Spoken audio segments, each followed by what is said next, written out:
Boa tarde, irmãos, com a paz do Senhor. Nós queremos agradecer a todos os irmãos que já puderam chegar, talvez mais alguns estejam a caminho e outros estão em viagem. Quero agradecer também a você que está nos acompanhando aí da sua casa. Hoje o pastor Paulo dará continuidade a esse estudo e iniciando em Êxodo, toda a análise em Êxodo, e tem sido muito boa essas aulas e tem sido assuntos muito importantes para o nosso conhecimento. Quero agradecer a Deus pela sua vida da sua família, e nós vamos com esta aula até às 18 horas, depois teremos um pequeno intervalo até 18h30 e dando continuidade um culto de louvor e adoração ao nosso Deus. Eu quero orar nesse momento e depois o pastor Paulo ele terá a oportunidade para dar continuidade a este estudo.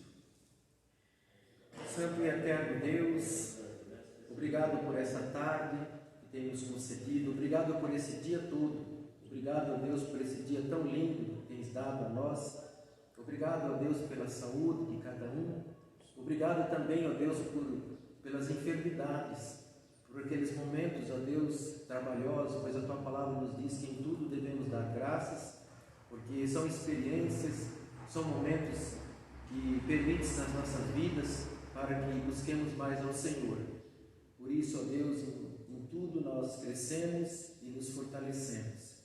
Quero agradecer, ó Deus, por essa natureza tão bela que Tu criastes, quero agradecer pelo ar que respiramos, agradecer, ó Deus, pela nossa alimentação, pela nossa vestimenta, nossa morada, por tudo, ó Deus, quanto tem chegado até as nossas vidas.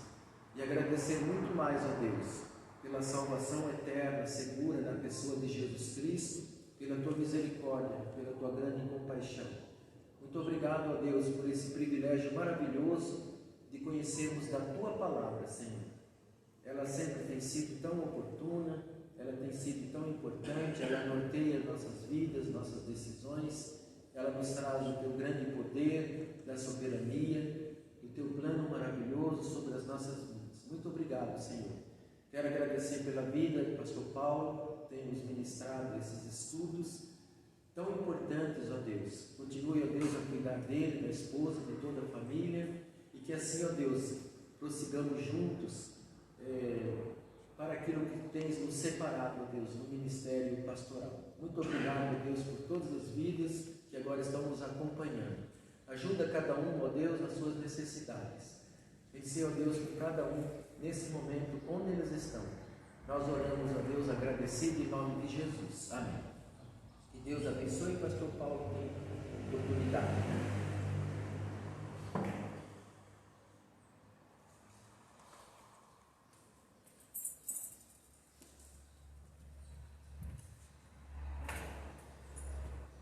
Boa tarde, graça e a paz aos irmãos. Graças a Deus, nós hoje vamos iniciar o livro do Êxodo, é o segundo livro da Bíblia, né? E estamos então na página 5 da nossa apostila. Deus abençoe os irmãos que puderam estar conosco aqui, os que estão em casa e os outros que irão assistir dentro da sua possibilidade ao longo da semana. E nós, na semana passada, encerramos o livro do Gênesis com a morte de José, e ele então dando ordenanças para que, quando o povo de Israel fosse libertado por Deus, levasse juntamente com ele os seus ossos. E aí na nossa página 5 da apostila, nós temos o termo Êxodo, né, que é o nome do livro, e que tem como significado a palavra êxodo, saída, partida, escape. Êxodo também significa um caminho. Então a ideia do livro é nos mostrar que Deus estaria tirando o povo de Israel deste período no início do livro do Êxodo, 350 anos já tinham se passado da morte de José até o início, quando o Moisés nasce, porque o povo fica, na verdade, no Egito por 430 anos. Então, no início do livro do Êxodo, que é quando Moisés nasce, já havia passado 350 anos. Moisés fica 80 anos com eles, lá no Egito, e depois 40 anos no deserto, levando-os para a terra prometida. E nós vamos analisar hoje, no geral do livro, nos dar uma introdução geral, e ver os acontecimentos mais importantes, mas, em suma, em resumo, os acontecimentos mais importantes são divididos. O livro do Êxodo é dividido em 4 partes ou 4 áreas importantes. A primeira delas é a libertação que Deus vai promover ao povo hebreu, lembrando aos irmãos que ainda não é o povo de Israel, ainda não é o povo judeu, porque eles ainda não se formaram como nação. Eles vão se formar como nação quando Deus justamente os tirar desse cativeiro e fazer deles um povo, fazer deles uma nação. Eles ainda são um grupo de famílias hebreias que foram levados agora, depois da morte de José. Nós vamos ver o texto. A Bíblia diz que apareceu, surgiu, nasceu um outro faraó que não conheceu José. A ideia aqui é que a época de José já havia passado e que o faraó que se levanta não reconhece aquilo que José representou para o Egito, e muito menos também não reconhece e não aceita o povo de Israel como um povo amigo, como um povo que esteve no Egito lado a lado para ajudar. O texto que nós vamos ler, do Êxodo, vai nos mostrar que o faraó ficou com ciúmes, ficou com medo, por causa do crescimento desse povo hebreu, e ele então analisou, associou, imaginou que esse povo iria crescer mais do que o próprio povo egípcio, e em um dado momento eles iriam tomar o poder do faraó.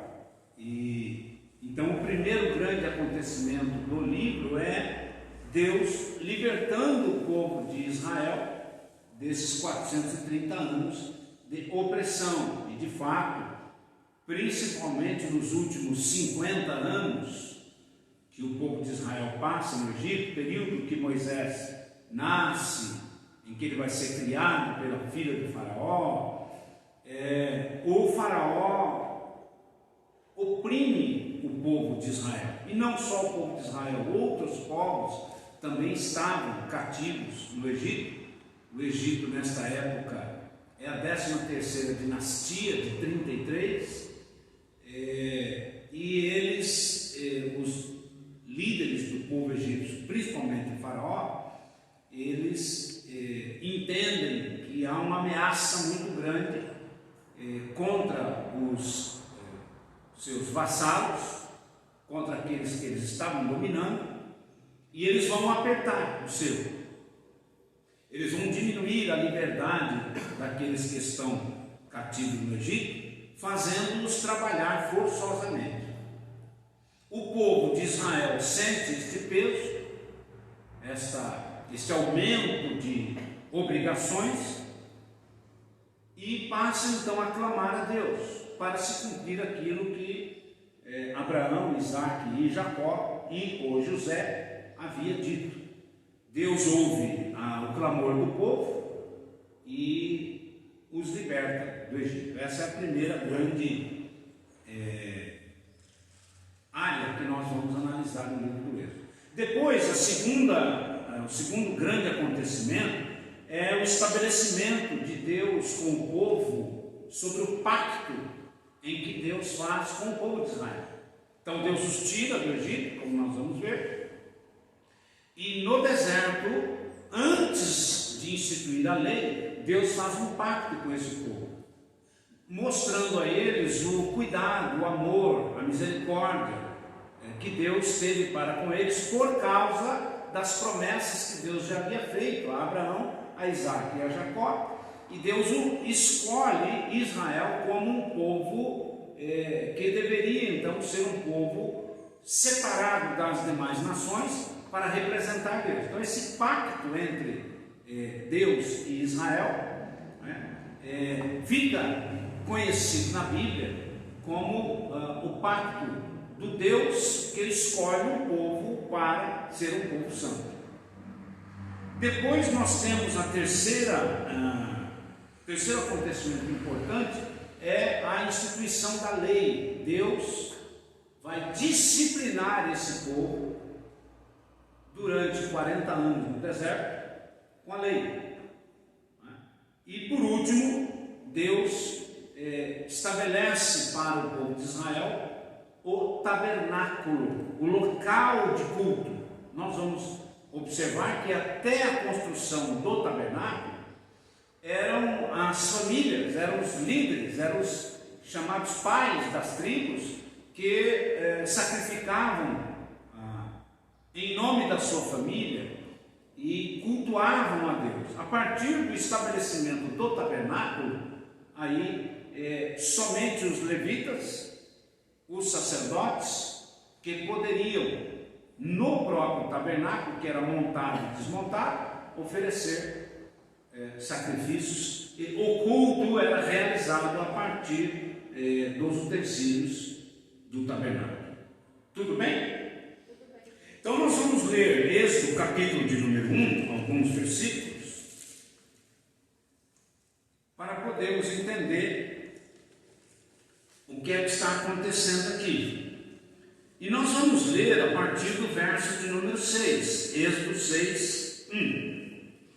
Êxodo 1, 6. Êxodo capítulo 1, verso 6. Faleceu José e todos os seus irmãos e toda aquela geração, mas os filhos de Israel foram fecundos e se multiplicaram muito e aumentaram grandemente e se fortaleceram de maneira que a terra se encheu deles. Entretanto, se levantou um novo rei sobre o Egito que não conheceu a José. E ele disse ao seu povo: eis que o povo dos filhos de Israel é mais numeroso e mais forte do que nós. Usemos então de astúcia para com ele, para que não se multiplique e seja o caso que, vindo uma guerra, ele se ajunte com os nossos inimigos e peleje contra nós, e nós tenhamos que sair da nossa terra. Os egípcios então puseram sobre eles feitores de obras, para os afligirem com as suas cargas, e os israelitas edificaram a Faraó as cidades celeiros, Pitom e Ramsés. Mas, quanto mais os afligiam, tanto mais se multiplicavam e tanto mais se espalhavam, de maneira que inquietavam por causa dos filhos de Israel. Então, os egípcios, com tirania, faziam servir os filhos de Israel e lhes fizeram amargar a vida com dura servidão, em barro, em tijolos e com todo o trabalho no campo, com todo o serviço em que na tirania os serviam. E aí vem a história de que o faraó, a partir do verso 15, vai dar ordem. O que é que está acontecendo aqui? O faraó tenta, em uma estratégia de fazer com que eles trabalhassem mais do que o normal. Então, um trabalhador, naquela época, era normal trabalhar 12 horas por dia.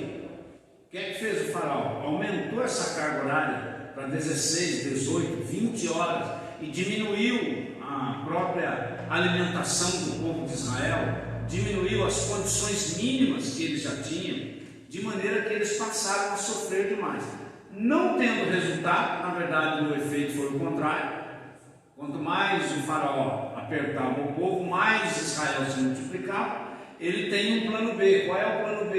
Ele então dá ordem para que as parteiras matem todas as crianças que nascessem dos hebreus do sexo masculino, deveriam ser mortas. E aí é onde Deus começa a intervir. Isto é, Deus vai usar, não é, de misericórdia com o povo, e o Moisés, e com certeza não é só Moisés, mas no caso o livro vai registrar o acontecimento específico de Moisés, que ao invés das parteiras matarem Moisés, elas na verdade poupam a vida dele, e depois ele vai ser colocado em um cesto e ser solto lá no rio Nilo, e a filha do faraó vai criar o Moisés como sendo seu próprio filho.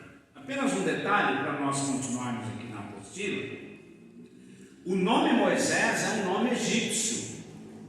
Por exemplo, nós temos alguns faraós chamados Tutmosis, temos Tutankhamon, temos Moses, é um outro faraó. Então o nome Moisés ou Moses significa no idioma egípcio águas. Moisés, por exemplo, significa aquele que foi tirado das águas. Então o nome Moisés, eu estou chamando a atenção dos irmãos para nós observarmos que se Moisés quisesse, e aí Hebreus, na galeria dos heróis da fé, vai fazer uma homenagem, uma honra a Moisés, porque Moisés trocou o seu direito de ser faraó. Moisés tinha tudo para ser o próximo faraó,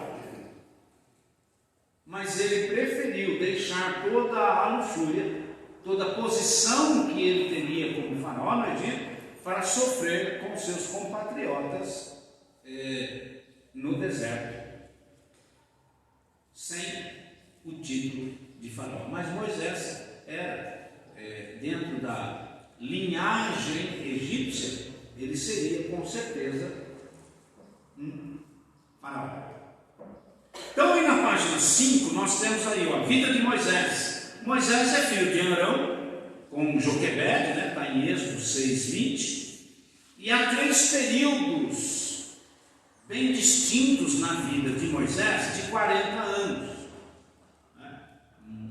Já ouvimos até muitas pregações a respeito desses 3 períodos da vida de Moisés.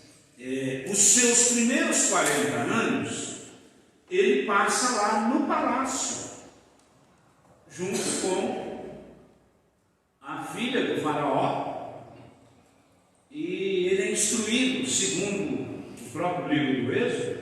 Moisés foi instruído em todas as ciências do Egito.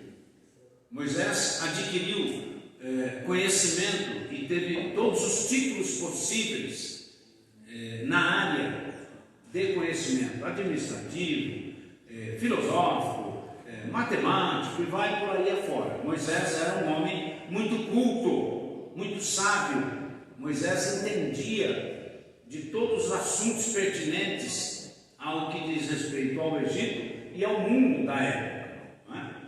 E esse primeiro período, ele adquire então esses conhecimentos. Eu coloco aí na apostila os conhecimentos intelectuais, políticos, militar, e também participou da vida religiosa na corte do faraó. E aqui eu quero fazer uma pausa para a gente começar a entender algumas coisas na vida de Moisés. Irmãos, sabem que o grande Moisés é um grande líder, é alguém para nós nos espelharmos, é alguém para nós admirarmos, é alguém para nós podermos de alguma maneira ter o tipo de comportamento que ele teve. Mas Moisés também, como qualquer ser humano, teve algumas fraquezas, teve alguns erros, teve alguns problemas. E um deles nós vamos encontrar quando o povo de Israel está chegando lá na terra de Canaã com a liderança de Josué.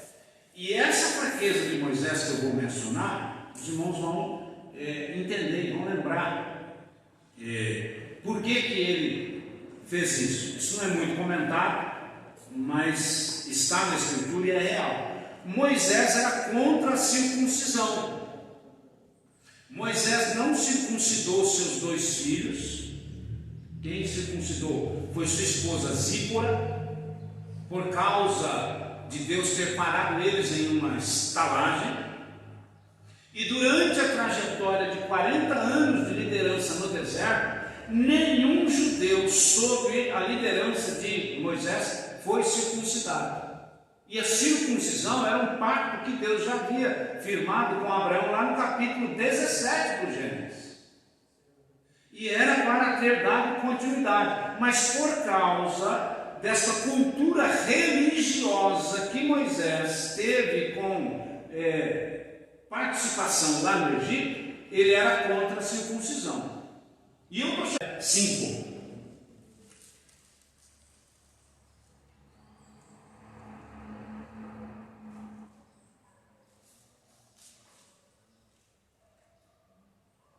Nós vamos ler dos versos 1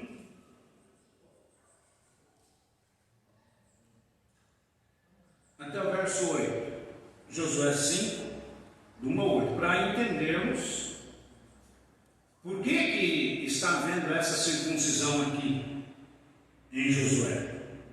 Sucedeu que, ouvindo todos os reis dos amorreus que habitavam deste lado do Jordão, ao ocidente, todos os reis dos cananeus que estavam ao pé do mar, que o Senhor tinha secado as águas do Jordão, diante dos filhos de Israel, até passarmos, desmaiou-se-lhes o coração e não houve mais alento neles por causa dos filhos de Israel. Naquele tempo, disse o Senhor a Josué: faça facas de pederneiras, ou seja, faca de pedras, e passa de novo a circuncidar os filhos de Israel. Então Josué fez para si facas de pederneiras e circuncidou os filhos de Israel em Gibate-Aralote. E foi esta a razão por que Josué o circuncidou. Todo o povo que tinha saído do Egito, os homens, todos os homens de guerra, eram já mortos no deserto pelo caminho, porque todo o povo que saíra estava circuncidado. Mas a nenhum deles que nascera no deserto pelo caminho, depois de terem saído do Egito, haviam sido circuncidados. Por quê? 40 anos andaram os filhos de Israel pelo deserto, até se acabar toda aquela gente dos homens de guerra que saíram do Egito e que não obedeceram à voz do Senhor, os quais o Senhor tinha jurado que lhes não havia de deixar ver a terra que o Senhor, sob juramento, prometeu dar aos seus pais, terra que mana leite e mel. Porém, em seu lugar pôs os seus filhos. A estes Josué circuncidou, porquanto estavam incircuncisos, porque os não circuncidaram no caminho. Tendo sido circuncidada toda a nação, ficaram no seu lugar, no arraial, até que sararam.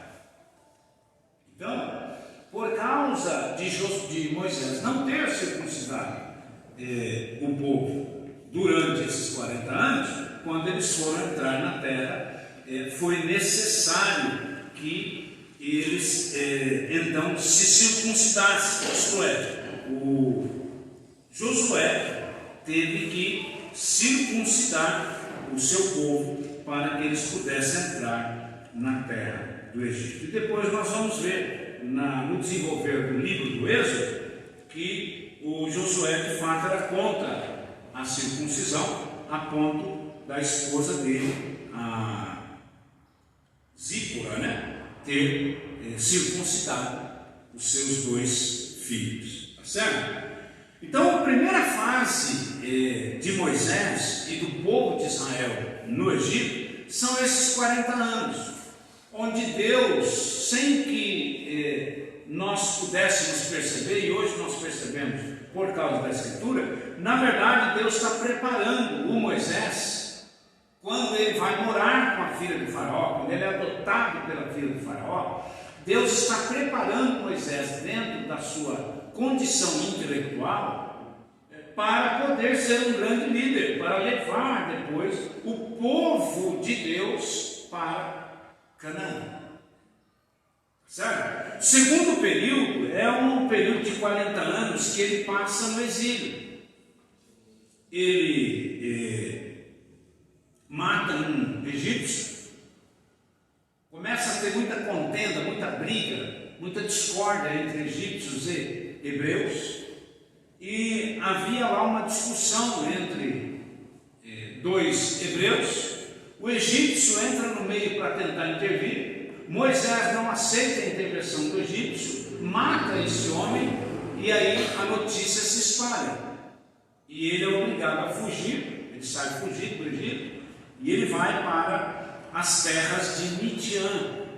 Lá conhece este homem, que é um sacerdote de Deus, uma figura quase igual de Melquisedeque, no sentido de que ele servia a Deus, ele instruía o povo da região de Midian, que é um deserto, na presença de Deus, e o Moisés vai trabalhar para ele. Ele se agracia de Moisés, pega uma amizade muito grande com Moisés e oferece sua filha para que Moisés case com ela. E Moisés casa com ela e passa então a tomar conta do rebanho de ovelhas que o Midian tinha. E a partir daí é que nascem seus dois filhos. É o Gerson e o Eliezer, são os dois filhos de Moisés. E esse segundo período nós precisamos observar alguns detalhes. Está aberto a perguntas, viu, irmãos? Primeiro detalhe: quando Moisés passa os primeiros 40 anos no Egito, ele achou que ele era alguém já. Com 40 anos de idade, tendo a oportunidade de estudar nas melhores universidades da época, Moisés achou, irmão Pedro, que ele era alguma coisa, e começou a querer fazer as coisas segundo o que ele achava certo, e deu errado. Deus então o leva, ele vai para o deserto, e no deserto, agora irmão, pensa nisso, pensa numa coisa dessa. Eu só tenho uma formação superior, que é a teológica. Eu sou só um bacharel em teologia. Mas o Moisés era um PhD em muitas áreas. PhD é alguém que já estudou muito e defendeu várias teses. PhD é alguém que tem um profundo conhecimento em áreas do saber. Moisés agora, com vários títulos de PhD, vai ter que tomar conta de ovelhas. Que contraste, né? E aí a gente precisa ir fazendo as aplicações. Quem é que está fazendo isso com Moisés? É Deus.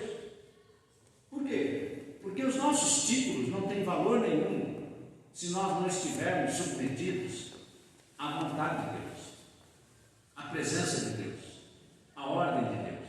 E Moisés, aqui, nesses primeiros 40 anos lá do Egito, ele não tinha ainda uma comunhão íntima com Deus. Ele era hebreu, recebeu dos seus ancestrais a instrução religiosa, sem dúvida, ele orava, ele conhecia a história do seu povo, da sua família, mas pessoalmente ainda não tinha uma comunhão com Deus. Então Deus permite que ele vá para o deserto, e nesses 40 anos lidando com as ovelhas, Deus está tratando com ele, porque nos 40 anos seguintes ele iria ter que lidar com o povo, com pessoas. Então nesses 40 anos lá, cuidando das ovelhas, dos rebanhos do seu sogro, é o preparo para o manuseio, é a humildade, é a simplicidade, é o estar no relento, é o saber sofrer, é passar por situações inusitadas. E isso a academia, isso os cursos, a teoria não ensina. O que faz a pessoa ser um homem de verdade ou uma mulher de verdade são as experiências do dia a dia. São os relacionamentos que nós temos que ter com as outras pessoas. Porque nos primeiros 40 anos, Moisés era conhecido como filho da filha de Faraó. Ninguém mexia, ninguém tocava, ninguém questionava. Ele era alguém muito importante naquela sociedade. Mas agora, no deserto, ele é um Zé Ninguém. Sim, pastor. Eu só quero confirmar com o Reinaldo, a gente tem um microfone. Aí vai colocar. Então, que daí eu tenho uma... Pronto. Enquanto o irmão Zenaldo providencia um microfone para o pastor, a gente continua aqui. Então, esse segundo período, ele é muito interessante, porque ele sai fugido, mas Deus o encontra. E é lá em Midian que ele vai ter essas experiências totalmente diferentes da vida que ele levou até o momento. O terceiro período, depois o pastor vai fazer o comentário dele, é o último período de 40 anos, depois de preparado intelectualmente no Egito, na teoria, depois de preparado na prática, mais 40 anos cuidando de ovelhas, agora chegou a hora da prova dos 9, onde Deus vai dar a Moisés a oportunidade de ser um grande líder, porque os últimos 40 anos da vida de Moisés, e é por isso, e é nesse período que a Bíblia vai dizer, Deus dizendo que Moisés foi o homem mais manso sobre a face da terra. Sabe por que Deus diz isso? Que é verdade. Irmãos, eu tenho para mim, eu tenho convicção, pelo meu jeito, pela minha natureza,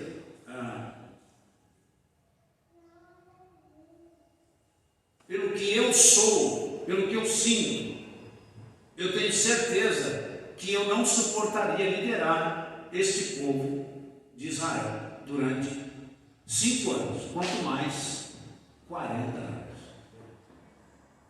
Quando Deus me deu a oportunidade, deu a Moisés, então estou me colocando no lugar de Moisés agora. O dia que Deus dissesse assim para mim, Paulo, de você eu vou fazer uma outra geração, olha, eu vou acabar com essa turma, eu vou falar, pois acaba agora. Manda fogo e queima todo mundo agora. Mas não foi isso que Moisés fez.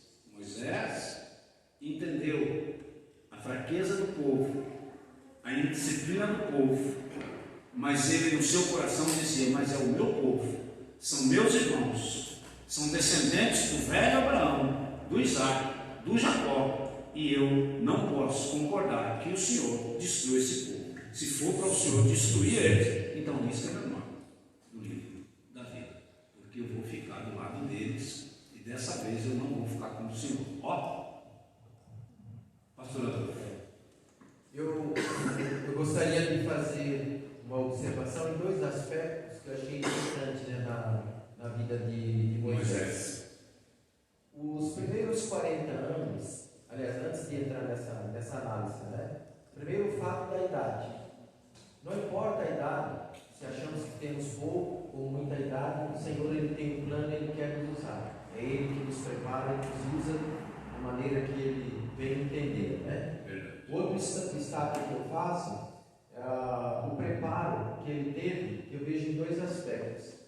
Os primeiros 40 anos, Ele é preparado intelectualmente na ciência, em todo conhecimento, e na segunda parte, o outro período de 40 anos, o seu coração é preparado. Para a obra de Deus, nós vemos esses 2 preparos importantíssimos, o intelectual e o nosso coração. O mundo aí fora, talvez só o intelectual serviria como em muitos segmentos, a pessoa bem preparada, ela corresponde bem, mas para a obra do Senhor, nós precisamos do preparo intelectual e do coração também. Então, Moisés ele foi primeiramente preparado nesses conhecimentos, intelectual, depois ele é colocado durante esse período de 40 anos cuidando de ovelhas. O seu coração é moldado, porque o povo representaria ovelhas, pastor, aquele que estaria cuidando.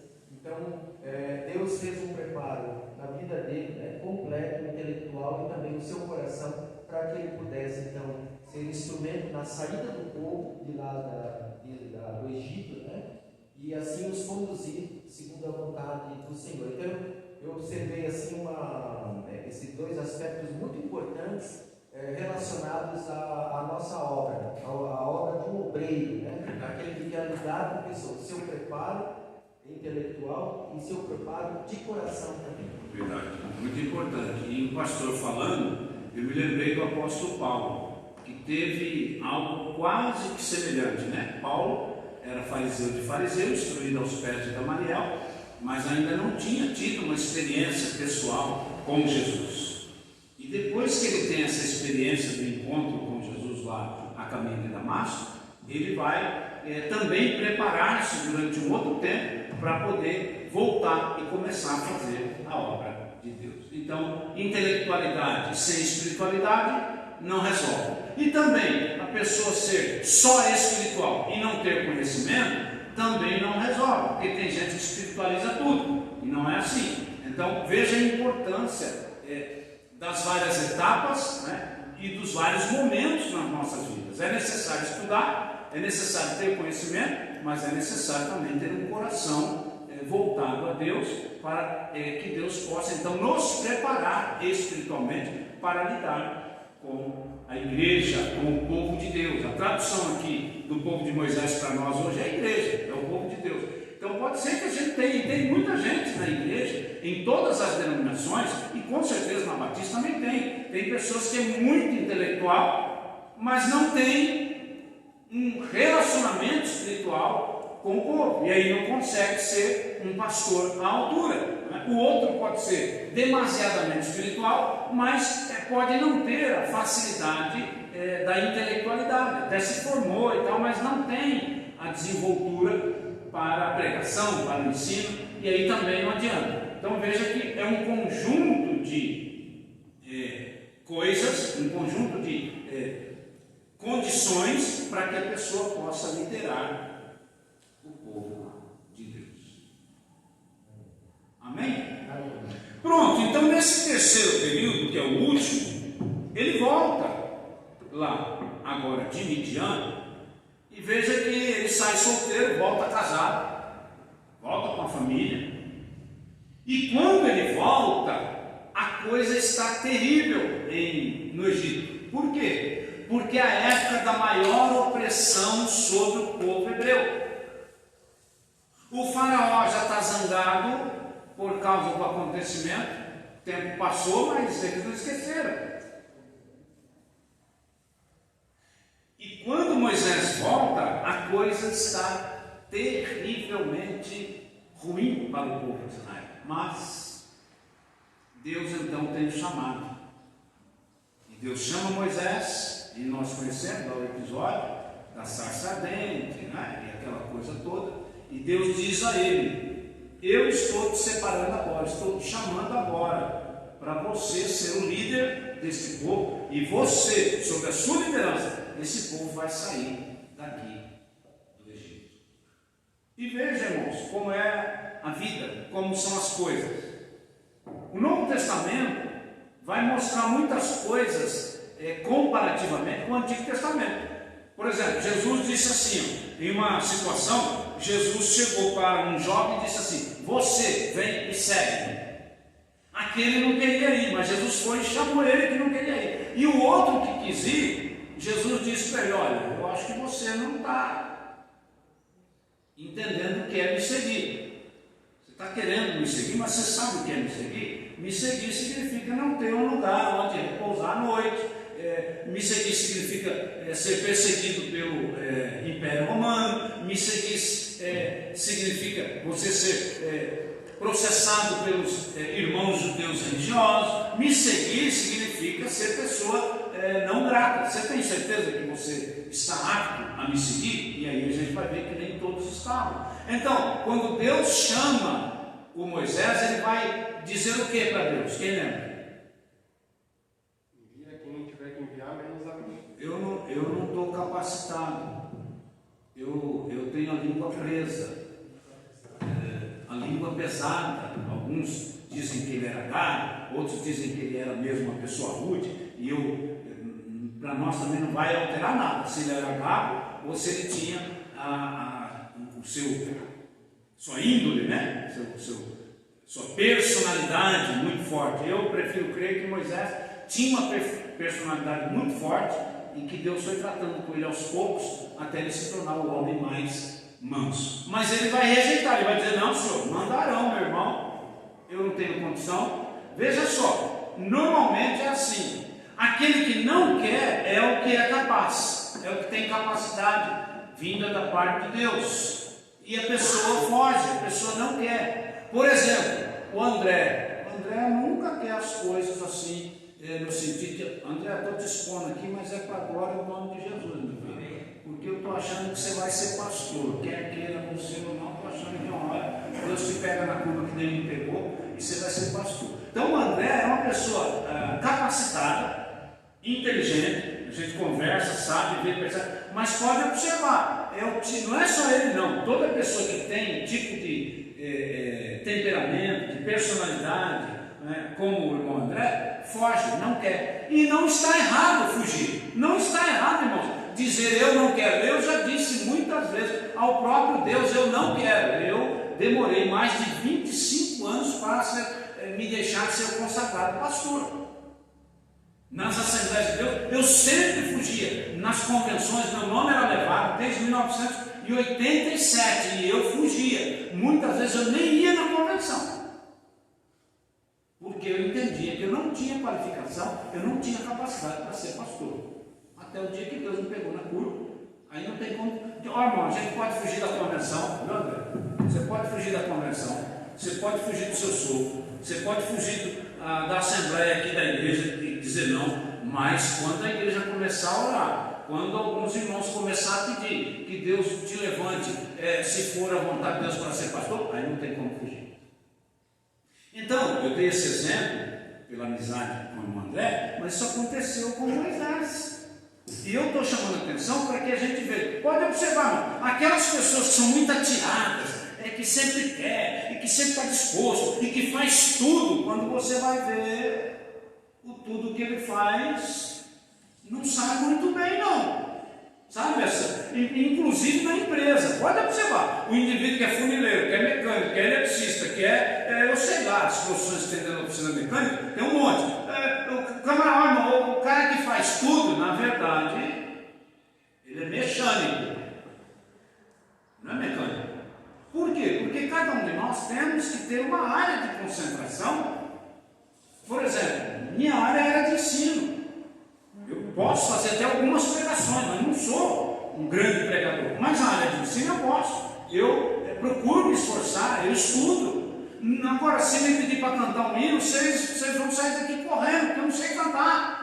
Se me pedir para tomar conta da tesouraria, eu não sirvo para isso. E eu preciso dizer não quando eu entendo que não tenho chamado para aquela área. Então, cada um de nós temos um chamado específico. A alguns Deus dá o privilégio de ser cantor, de ser pastor, de ser ensinador, de ser pregador, de ser administrador. Sim, mas não é para todos. E o Moisés sentiu o peso da responsabilidade e disse: eu não estou qualificado. Só que essa palavra final é dada por Deus. E quando há um chamado da parte de Deus, ele é muito forte. Pode querer fugir, mas não tem jeito. Está sempre incomodado com aquilo. Porque quando ele chama, ele toca em nós, mesmo que a gente queira, talvez como Jonas, né? Foi comissionado para pregar em Nínive, e ele quis se esquivar dessa responsabilidade, e vai perseguir até que ele faça. Deus separa, pode ser qualquer um que às vezes até pareça, não, esse aí jamais vai poder cumprir essa missão.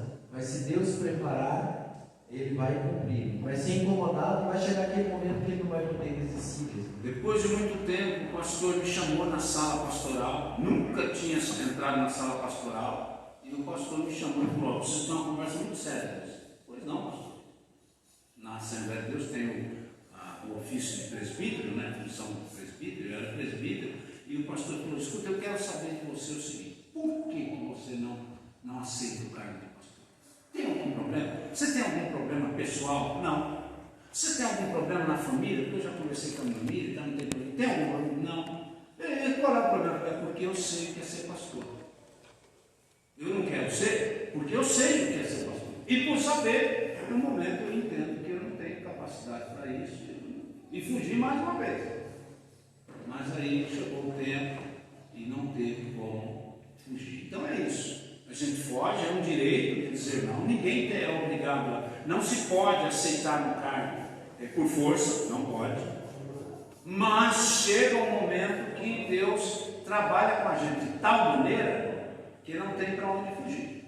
Mas a regra normalmente é essa: aquele que quer, aquele que almeja, Isso não quer dizer que alguns que almejam, e a Bíblia diz: se você almeja episcopado, ou seja, se você almeja ser um pastor, se você almeja ser um líder, se você almeja um cargo de liderança, boa coisa faz, mas você precisa preparar-se para isso.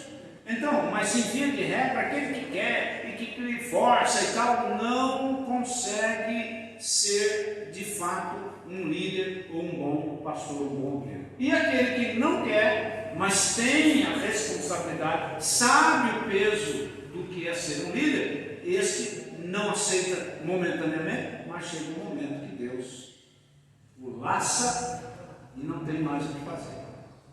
E é interessante, nós não temos assim escritos, né?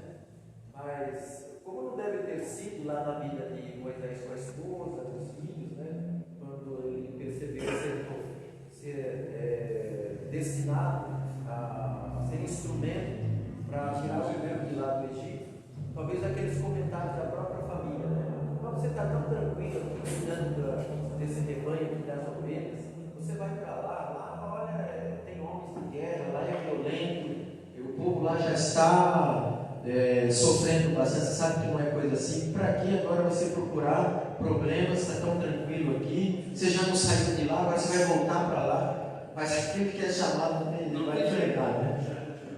Provavelmente estava muito bem financeiramente, o sogro era um homem bem de vida, né? Com certeza daria toda a guarida para ele com certeza já tinha as suas próprias economias, enfim, mas não tem jeito. Não é o obreiro, o líder, o homem, a mulher de Deus, não está baseado, não está basilado, não espera bens materiais. Ele se entrega a Deus de tal maneira que ele entende que quem vai cuidar dele é Deus. De uma maneira ou de outra, Deus é quem cuida. Muito bem, eu coloquei ainda na página 5, que nós estamos encerrando, a geografia do Egito, só para a gente ter noção do que estava acontecendo lá. Então, o Egito, lá na época de Moisés, ele era dividido em duas partes, né? O Alto Egito e o Baixo Egito, onde nascia lá o Nilo, né? E onde o Nilo morria. E essa região toda aqui, chamado Baixo Egito, era onde tinha as terras férteis, que na vazante igual Mato Grosso, né? Pantanal, Mato Grossense, todo ano aquela terra ficava toda alagada, e depois que a água baixava, era onde eles iam fazer a sua plantação da agricultura. Por que eu estou mencionando a geografia e essa questão do rio Nilo? Porque dentro da religiosidade egípcia, dentro da fé egípcia, o Nilo era gerido, o Nilo era administrado, o Nilo só fazia as coisas porque habitava um Deus dentro do Nilo. Era o Deus do Nilo quem dava na cabeça do egípcio as chuvas, monções anuais, e trazia então a fertilidade para a terra do Egito, que era o império do mundo. Então esse Deus que habitava no Egito, ou no Nilo, para os egípcios era o grande, entre os muitos deuses do Egito, era o grande Deus que os abençoava. E nós vamos ver na próxima aula que não é bem assim. Daí nós entendemos lá na frente as 10 pragas que Deus envia sobre o Egito são 10 pragas desafiando os deuses, ou supostos deuses do Egito. Uma delas, a praga sobre as águas do rio Nilo, onde todas as fontes de água vão se tornar em sangue. Qual é a ideia aí? A ideia é mostrar para os egípcios que só existe um Deus, que é o Deus que criou o céu, a terra, as águas, a natureza e tudo. E que o Deus suposto do Nilo não tem condição para fazer com que as águas voltem a ser límpidas e transparentes e potáveis. Não pode. Quem vai fazer isso de novo é o próprio Deus, através da atuação do Moisés. Amém? Pronto. Então hoje só uma introdução geral para nós entendermos. Mas eu queria que você levasse aí para a sua casa, no seu coração, que nós somos os Moisés de Deus hoje, tá? E assim como Moisés teve esses 3 períodos na vida dele, nós também, comparativamente, temos alguns períodos do preparo intelectual, período do retiro para o preparo espiritual e o período da ação. E é necessário que eu e você nos achemos nesses períodos. Qual é o nosso atual período de vida hoje? Você ainda está se preparando? Lá intelectualmente, teoricamente? Você está já na área do preparo espiritual? Ou você já está na área da ação por ter se preparado? Deus abençoe, em nome de Jesus. Amém. Pastor.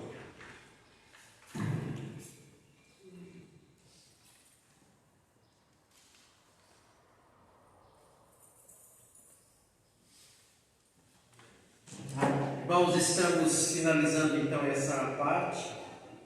É muito interessante estudarmos a palavra do Senhor. Nós aprendemos sobre fatos históricos, acontecimentos, e ao mesmo tempo que aprendemos sobre esses fatos, esses acontecimentos, nós aprendemos a aplicação de cada um desses acontecimentos, como na vida de Moisés em particular. Um homem que foi preparado nas 2 primeiras etapas da sua vida, na terceira recebe a grande responsabilidade, e aí nós vemos a seriedade e a condução do nosso Deus sobre as nossas vidas. Não há idade, não há tempo, mas há necessidade do preparo, e Deus nos prepara. Por quê? A sua obra, ela é muito importante. Você que está nos acompanhando na sua casa, os irmãos que estão aqui, sabem que a obra do Senhor, ela é muito importante. E Deus quer que nós nos preparemos. Deus quer que nós busquemos mais e mais conhecimento e experiência, e que o nosso coração seja moldado para uma devida ou alguma responsabilidade. Então é muito bom, nós louvamos a Deus pela maneira como Ele nos prepara, Ele nos separa. É Ele que dá condições de nós mesmos termos nossas limitações. Como Moisés reconheceu a limitação, apesar de língua, achou que não podia ser incumbido desta missão, mas Deus o havia separado, e Deus assim preparou a ele e a outros que pudessem estar com ele. E assim o nosso Deus tem feito. Então que Deus, nosso Deus, seja louvado, seja engrandecido, e sejamos gratos pelo grande privilégio de atuarmos na sua obra. Eu costumo falar, irmãos, que nós temos muitas responsabilidades nesta vida, e as responsabilidades que nós assumimos, elas são importantes, mas nenhuma delas é tão importante ou mais importante do que as responsabilidades relacionadas à nossa vida espiritual, porque elas seguem no seu efeito, elas seguem no seu significado para toda a eternidade. Por isso que é importante nós priorizarmos a obra do Senhor, nos dedicarmos mesmo, nos esforçarmos. E hoje nós nos deparamos com muitas afrontas do mundo, muitas propostas, e para nos tirar, para que nos desanime, nós devemos continuar firmes na presença do nosso Deus. Por Por isso que aquele versículo de 1 Coríntios 15, 58, gostamos sempre de repetir. Portanto, meus amados irmãos, sempre firmes e constantes, sempre abundantes na obra do Senhor, sabendo que no Senhor a nossa obra ela não é em vão. Nós vamos orar, aí teremos um breve intervalo, às 18h30, você que está nos acompanhando em sua casa, é convidado também a participar conosco desse culto de louvor e adoração ao nosso Deus. Obrigado, Senhor, por esses momentos, por esses minutos tão importantes, a Deus, um privilégio tão grande que temos de estudar a Tua Palavra. Como Tu tens, ó Deus, conduzido cada momento histórico, cada acontecimento, a obra é do Senhor, tens separado as vidas e tens capacitado, como capacitaste a vida de Moisés e outros que passaram a auxiliá-lo nesta grande incumbência, desde a saída do povo que estava cativo no Egito. E hoje, ó Deus, seguem as responsabilidades relacionadas à Tua obra e a capacitação vem do Senhor. Obrigado, Senhor, porque é um privilégio maravilhoso. De nós mesmos não temos condições, mas Tu nos preparas, Tu nos permites experiências, Tu nos permites o acesso ao conhecimento, Tu preparas o nosso coração para a Tua maravilhosa obra. Muito obrigado, Senhor, por esse momento. Quero agradecer a Deus por todos que puderam chegar até esse momento, a Deus, e aqueles que nos acompanham também das suas casas. Obrigado, a Deus, por essas vidas. Nos abençoe logo mais, quando novamente estaremos reunidos para continuarmos, a Deus, a louvarmos, a exaltarmos e a glorificarmos ao Senhor. Só Tu és digno de ser louvado e adorado. Esteja, Deus, na direção da capacitação, em nome de Jesus. Amém. Deus abençoe a todos, um forte abraço.